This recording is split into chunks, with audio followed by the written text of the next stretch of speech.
ಈ ಕ್ಷಣದ big news, big breaking. ಯಾಕಂದ್ರೆ ಸಾಕಷ್ಟು ಕುತೂಹಲವನ್ನ ಹುಟ್ಟಿ ಆಗ್ತಾ ಇರುವಂತದ್ದು ವಿನಯ್ ಕುಲಕರ್ಣಿ ಕೇಸ್ಗೆ ಸಂಬಂಧಪಟ್ಟಂತೆ ದೋಷಿ ಅಂತ ಏನು ಕೋರ್ಟ್ ಇದೀಗ ಆದೇಶವನ್ನ ಹೊರಗಡೆ ಹಾಕಿದೆಯೋ ಈ ವಿಚಾರದಲ್ಲಿ ಆದೇಶವನ್ನ ಅಂದ್ರೆ ಶಿಕ್ಷೆ ಎಷ್ಟರ ಮಟ್ಟಿಗೆ ಅನ್ನುವಂತ ವಿಚಾರಕ್ಕೆ ಸಂಬಂಧಪಟ್ಟಂತೆ ಸಾಕಷ್ಟು ಕುತೂಹಲ ಇತ್ತು. ಯೋಗೇಶ್ ಕೂಡ ಕೊಲೆ ಕೇಸ್ ತೀರ್ಪು ಕೊಟ್ಟ ಜಡ್ಜ್ ಇದೀಗ ವರ್ಗಾವಣೆ ಆಗಿದ್ದಾರೆ. ನ್ಯಾಯಾಧೀಶ ಸಂತೋಷ್ ಗಜಾನನ ಭಟ್ ವರ್ಗಾವಣೆ. ಬೆಂಗಳೂರು ಜನಪ್ರತಿನಿಧಿಗಳ ವಿಶೇಷ ಕೋರ್ಟ್ ಜಡ್ಜ್ ವರ್ಗಾವಣೆ. ಬೆಂಗಳೂರಿನ ಮಧ್ಯಸ್ಥಿಕೆ ಕೇಂದ್ರದ ನಿರ್ದೇಶಕ ಹುದ್ದೆಗೆ ಟ್ರಾನ್ಸ್ಫರ್ ಆಗಿದ್ದಾರೆ. ಸಂತೋಷ್ ಗಜಾನನ ಭಟ್ ಸೇರಿ 114 ನ್ಯಾಯಾಧೀಶರ ವರ್ಗಾವಣೆಯಾಗಿದೆ. ಜೂನ್ 1ರವರೆಗೂ ಇದೇ ಹುದ್ದೆಯಲ್ಲಿ ನ್ಯಾಯಾಧೀಶ ಸಂತೋಷ್ ಗಜಾನನ್ ಭಟ್ ಇರ್ತಾರೆ. ಜೂನ್ 1ರಿಂದ ಜನಪ್ರತಿನಿಧಿಗಳ ವಿಶೇಷ ಕೋರ್ಟ್ಗೆ KB Shivaprasad, high court registrar general ಆದೇಶ ಅಂದ ಹಾಗೆ ಸಾಮಾನ್ಯ ವರ್ಗಾವಣೆ. ಇದು ಈ ಕ್ಷಣದ big news, big breaking update. Yogesh ಕೂಡ ಕೊಲೆ ಕೇಸ್ ತೀರ್ಪು ಕೊಟ್ಟ ಜಡ್ಜ್ ವರ್ಗಾವಣೆ ಆಗಿದ್ದಾರೆ. ನ್ಯಾಯಾಧೀಶ ಸಂತೋಷ್ ಗಜಾನನ್ ಭಟ್ ವರ್ಗಾವಣೆ.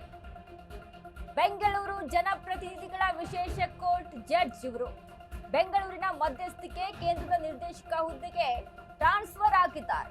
ಸಂತೋಷ್ ಗಜಾನನ ಭಟ್ ಸೇರಿ 114 ನ್ಯಾಯಾಧೀಶರ ವರ್ಗಾವಣೆ.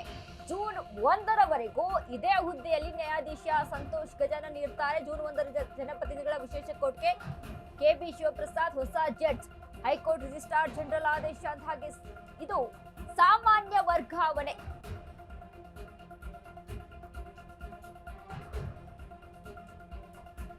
ಈಗಾಗಲೇ ವಿನಯ್ ಕುಲಕರ್ಣಿ ಯೋಗೇಶ್ ಕೂಡ ಪ್ರಕರಣ ವಿಚಾರಕ್ಕೆ ಸಂಬಂಧಪಟ್ಟಂತೆ ದೋಷಿ ಅಂತ ಏನ್ ಕೋರ್ಟ್ ಆದೇಶವನ್ನ ಕೊಡುತ್ತೋ ಶಿಕ್ಷೆ ಎಷ್ಟರ ಮಟ್ಟಿಗೆ ಆಗ್ಬೋದು, ಏನ್ ಶಿಕ್ಷೆ ಆಗ್ಬೋದು ಅನ್ನುವಂತಹ ವಿಚಾರದಲ್ಲಿ ವಾದ ಪ್ರತಿವಾದವನ್ನ ಆಲಿಸಿದಂತಹ ಕೋರ್ಟ್ ಆದೇಶವನ್ನ ಕಾಯ್ದಿರಿಸಿತ್ತು. ನಾಳೆಗೆ ಮುಂದೂಡಿಕೆ ಮಾಡಿತ್ತು. ಇದೀಗ ಬರ್ತಾ ಇರುವಂತ ಈ ಬ್ರೇಕಿಂಗ್ ನ್ಯೂಸ್ ಆದ್ರೆ ಜೂನ್ 1ರವರೆಗೂ ಸಹಿತ ಇರ್ತಾರೆ, ಹುದ್ದೆಯಲ್ಲೇ ಇರ್ತಾರೆ. ಜೂನ್ 1ರ ನಂತರ ಇವರು ಟ್ರಾನ್ಸ್ಫರ್ ಆಗ್ತಾರೆ. ಬಟ್ ಜೂನ್ 1ರವರೆಗೂ ಸಹಿತ ಇವರು ಅದೇ ಹುದ್ದೆಯಲ್ಲೇ ಮುಂದುವರಿತಾರೆ. ಸಾಕಷ್ಟು ಕುತೂಹಲ, ಕ್ಯೂರಿಯಾಸಿಟಿ. 15ನೇ ಆರೋಪಿಯಾದಂತ ವಿನಯ್ ಕುಲಕರ್ಣಿ ಭವಿಷ್ಯ ಏನಾಗುತ್ತೋ ಅನ್ನುವಂತ ಟೆನ್ಷನ್ ಇತ್ತು. ಆದ್ರೆ ಕೊನೆಗೂ ವಿನಯ್ ಕುಲಕರ್ಣಿ ದೋಷಿ ಅಂತ ಕೋರ್ಟ್ ತೀರ್ಮಾನವನ್ನ ಮಾಡಿತ್ತೆ. 6 ವರ್ಷಗಳ ಕಾಲ ವಾದ ಪ್ರತಿವಾದವನ್ನ ಆಲಿಸಿದಂತ ಕೋರ್ಟ್ 6 ವರ್ಷಗಳ ಕಾಲ ಆಲಿಸಿ ನಂತರ ವಿನಯ್ ಕುಲಕರ್ಣಿ ದೋಷಿ ಅಂತ ತೀರ್ಪನ್ನ ಪ್ರಕಟ ಮಾಡುತ್ತೆ. ಆದ್ರೆ ಏನ್ ಶಿಕ್ಷೆ, ಎಷ್ಟರ ಮಟ್ಟಿಗೆ ಶಿಕ್ಷೆ ಆಗುತ್ತೆ, ಜೀವಾವಧಿನ ಅಥವಾ ಯಾವ ಶಿಕ್ಷೆ ಆಗುತ್ತೆ, ಎಷ್ಟು ಕನಿಷ್ಠ ಶಿಕ್ಷೆಯನ್ನ ಒದಗಿಸಿ ಕೊಡಿ ಅನ್ನುವಂತ ನಿಟ್ಟಿನಲ್ಲಿ ವಿನಯ್ ಕುಲಕರ್ಣಿ ಕಣ್ಣೀರ್ ಹಾಕ್ತಾರೆ ಜಡ್ಜ್ ಮುಂದೆ ಕಟಕಟೆಯಲ್ಲಿ ನಿಂತ್ಕೊಂಡು. ಸೊ ಇಷ್ಟೆಲ್ಲ ಆಗುತ್ತೆ. ಇದೀಗ ನೋಡಿ ಸಂತೋಷ್ ಅವರನ್ನ ವರ್ಗಾವಣೆ ಮಾಡಲಾಗಿದೆ.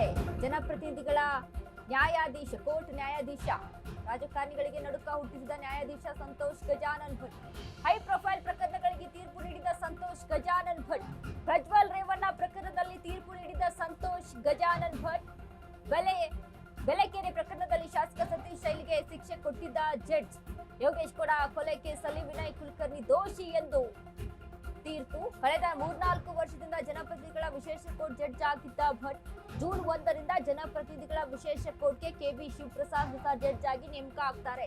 ಸದ್ಯ ಮಂಡ್ಯ ಜಿಲ್ಲಾ 1ನೇ ನ್ಯಾಯಾಲಯ ನ್ಯಾಯಾಧೀಶರಾಗಿರುವಂತ ಶಿವಪ್ರಸಾದ್ ರಾಜಕಾರಣಿಗಳಿಗೆ ನಡುಕ ಹುಟ್ಟಿಸಿದ್ದ ನ್ಯಾಯಾಧೀಶ ಸಂತೋಷ್ ಗಜಾನನ್ ಭಟ್ ಹೈ ಪ್ರೊಫೈಲ್ ಪ್ರಕರಣಗಳಿಗೆ ತೀರ್ಪು ನೀಡಿದ್ರು.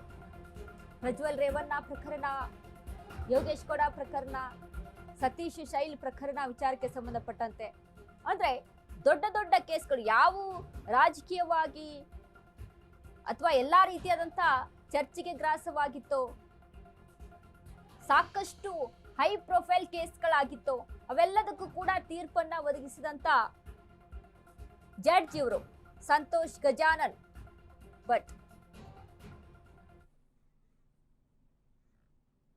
ಈ ಬಗ್ಗೆ ಹೆಚ್ಚಿನ ಮಾಹಿತಿನ ಕೊಡ್ತಾರೆ ನಮ್ಮ ಪ್ರತಿನಿಧಿ ಅರುಣ್. ಅರುಣ್, ಇದೀಗ ಸಾಕಷ್ಟು ಹೈ ಪ್ರೊಫೈಲ್ ಕೇಸ್ಗಳನ್ನ ನಿಭಾಯಿಸಿದಂತ ಜಡ್ಜ್ ಅಂತ ಅಂದ್ರೆ ಸಂತೋಷ್ ಗಜಾನನ್ ಭಟ್ ಇವರು ವರ್ಗಾವಣೆ ಅನ್ನುವಂತ ವಿಚಾರ ಇದೀಗ ಪ್ರಸ್ತಾಪ ಆಗ್ತಾ ಇದೆ. ಏನೆಲ್ಲ ಅಪ್ಡೇಟ್ಸ್ ಇದೆ ಈ ಬಗ್ಗೆ?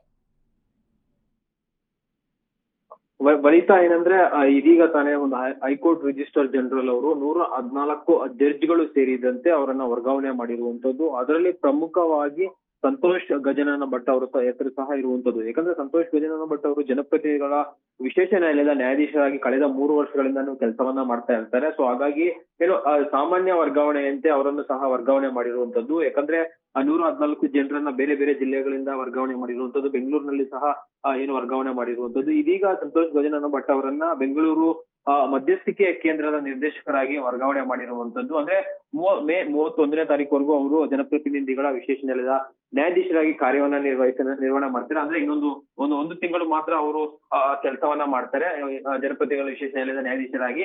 ಅದಾದ ನಂತರ ಅವರು ಬೆಂಗಳೂರು ನಗರ ಮಧ್ಯಸ್ಥಿಕೆ ಕೇಂದ್ರದ ಒಂದು ನಿರ್ದೇಶಕರಾಗಿ ಕಾರ್ಯಭಾರ ಆರಂಭ ಮಾಡ್ತಾರೆ. ಅದಾದ ನಂತರ ಈ ಒಂದು ಪ್ಲೇಸ್ಗೆ ಮಂಡ್ಯ 1ನೇ ಜಿಲ್ಲೆಯ ನ್ಯಾಯಾಧೀಶರಾಗಿರುವಂತಹ KB ಶಿವಪ್ರಸಾದ್ ಅವರು ಬರ್ತಾರೆ. ಅವರು ಸಹ ಬಂದು ಚಾರ್ಜ್ ಅನ್ನ ತಗೊಂತಾರೆ. ಪ್ರಮುಖವಾಗಿ ಸಂತೋಷ್ ಗಜನನ ಭಟ್ ಅವರು ಏನಂದ್ರೆ ಪ್ರಜ್ವಲ್ ರೇವಣ್ಣ ಪ್ರಕರಣ ಇರ್ಬೋದು, ಮತ್ತೆ ಇತ್ತೀಚೆಗೆ ನಡೀತಾ ಇರುವಂತಹ ಯೋಗೇಶ್ ಗೌಡ ಪ್ರಕರಣದ ತೀರ್ಪನ್ನ ಕೊಟ್ಟಿರುವಂತದ್ದು, ಮತ್ತೆ ಅದ್ರ ಜೊತೆಗೆ ಸತೀಶ್ ಸೇಲ್ ಪ್ರಕರಣ ಇರ್ಬೋದು, ಬೇಲಿಕೆಲೆ ಅದ್ರ ನಾಪತ್ತೆ ಪ್ರಕರಣದಲ್ಲಿ ಅದರಲ್ಲೂ ಸಹ ಅವರು ಶಿಕ್ಷೆಯನ್ನ ಕೊಟ್ಟಂತಹ ಜಡ್ಜ್ ಸಂತೋಷ್ ಗಜಾನನ ಭಟ್ ಅವರ ಹೆಸರಿಗೆ ಬರುತ್ತೆ. ಯಾಕಂದ್ರೆ ಪ್ರಮುಖವಾಗಿ ಯಾರೆಲ್ಲ ರಾಜಕೀಯ ನಾಯಕರು ಇರ್ತಾರೆ ಮತ್ತೆ ಯಾರೆಲ್ಲ MP ಗಳಿರ್ತಾರೆ, MLA ಗಳಿರ್ತಾರೆ, ಸೊ ಅವ್ರ ಮೇಲೆ ಬಂದಂತಹ ಪ್ರಕರಣಗಳನ್ನ ಇವರು ಏನು ವಿಚಾರಣೆ ಮಾಡ್ತಾ ಇದ್ರು. ಯಾಕಂದ್ರೆ ಆ ಒಂದು ಕೋರ್ಟ್ ನಲ್ಲಿ ಇವರು ಜಡ್ಜ್ ಆಗಿ ಕಾರ್ಯವನ್ನ ನಿರ್ವಹಣೆ ಮಾಡ್ತಾ ಇದ್ರು. ಮುಂದಿನ ದಿನಗಳಲ್ಲಿ ಈ ಒಂದು ಕೋರ್ಟ್ಗೆ KB ಶಿವಪ್ರಸಾದ್ ಅವರು ಮಂಡ್ಯ ಜಿಲ್ಲೆಯಿಂದ ಬರ್ತಾರೆ. ಅವರು ಜೂನ್ 1ನೇ ತಾರೀಕಿಂದ ಕಾರ್ಯಾರಂಭ ಮಾಡ್ತಾರೆ. ಸೊ ಹಾಗಾಗಿ ಈಗ ಏನು ವರ್ಗಾವಣೆ ಮಾಡಿರುವಂತದ್ದು, ನಾಳೆ ಏನೋ ಶಿಕ್ಷೆ ಪ್ರಮಾಣ ಕೊಟ್ಟ ನಂತರ ಅವರು ಮುಂದಿನ ಇನ್ನೊಂದು ತಿಂಗಳು